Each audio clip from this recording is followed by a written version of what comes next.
There are escalating tensions between India and Pakistan in the aftermath of the Pahalgam targeted massacre of Indian and a Nepalese citizen sponsored by Pakistan. Both the nations conducting simultaneous naval drills, for example, off the Gujarat coast, which is approximately 85 nautical miles away from each other. India has issued notifications for naval firing exercises in the Arabian Sea. What is Pakistan up to? 4 notifications at least for naval firing in the last 1 week, but they haven't really carried out firing or test missiles attempts, so to say, till now. According to sources, India is closely, of course, monitoring the situation. Both the nations and its establishment clearly on a high alert right now.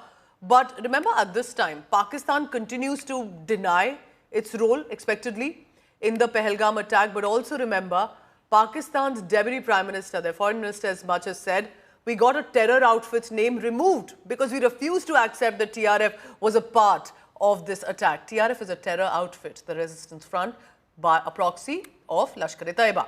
Prime Minister Modi, meanwhile, giving complete operational freedom to country's defence brass. They decide the mode, target and timing of India's response, and it wouldn't be when Pakistan expects it. Shivani Sharma joins me for the latest on that. Shivani, of course, we're not revealing any security details. That's understandable. And however, what does your experience reflect on the ground? As we look at these images and maps on our ground, it's off the Gujarat coast where clearly a lot of heightened activity is being seen. See, Pooja, Indian Navy has been conducting these drills since last 1 week. And even before that, there have been operational drills that continue in the Indian Navy's operational commands. And these drills are now happening, and very important to mention out here that the way Pakistan has been issuing NOTAMs, and some of them have been fake NOTAMs, just NOTAMs and no exercises, Pooja.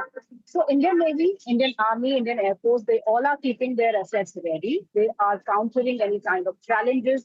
Even before the Pahalgam attack, Indian Army, Navy and Air Force, they are quite vigilant that they keep monitoring the borders, the maritime borders, the international borders, the line of control, the skies of our LOC and boundaries.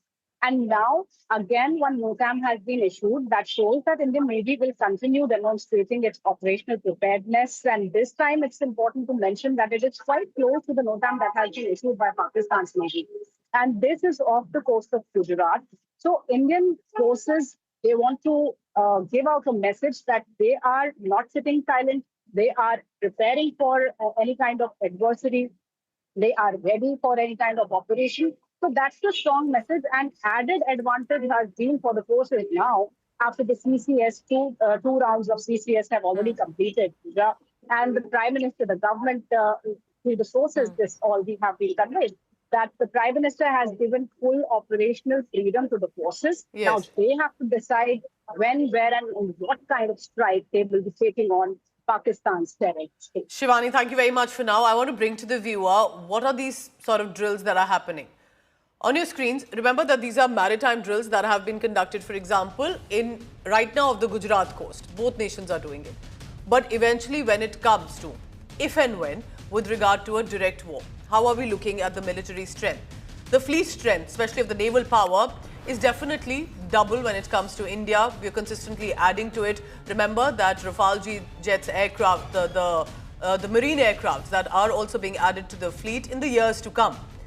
Look at how the fleet strength of 293 and 121 for Pakistan instead. Aircraft carriers, especially when it comes to a naval fleet, it appears that Pakistan does not have any. But also remember that there is a certain China support that Pakistan has had when it comes to, for example, its navigation system. Let's move on. What do we have when it comes to our naval power and are consistently exercising it when it comes to drills and more? This is going to be, remember, very significant. India definitely has an upper edge. We have more submarines, in fact, more than double when it comes to Pakistan.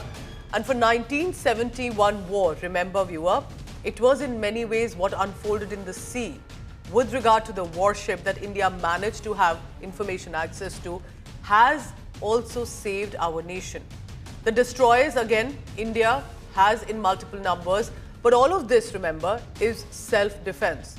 India wanted best relations with our neighbor nation, Pakistan, but it's a rogue nation. It realizes it does not have a military strength, as you can see, or frigates, for example, that can match up to India. It does not have a stable economy. It does not have a stable political leadership as much. It will want to avoid the war, but it happily sponsored and encouraged terror all these decades, especially when it came to J&K. So as we are bringing to you consistently on your screens, for example, corvettes, 18 for India, only 9 for Pakistan. The patrol vessels, these are in fact most important. India has about 135, Pakistan reportedly has about only 69. They realize that when it comes to push and shove, they'll not be able to match with regard to our military strength. And I'm only talking about, as you can see, naval power. This is where Pakistan is slightly better when it comes to the mine warfare. And this is why India is looking at all possible options around it as well to be able to corner Pakistan. So these are some of the details that are coming in. But also remember, for Pakistan, it's not just about military strength or the economy that's in shambles. It's their borders too. Mass protests in Gilgit-Baltistan by people, they do not want their natural resources to be taken away. Protests in Balochistan as much. Recently, the Jafar Express incident that happened, which was hijacked, and there were casualties too. Within Pakistan, there have been disturbances. And then comes in the Pakistan-Afghanistan border.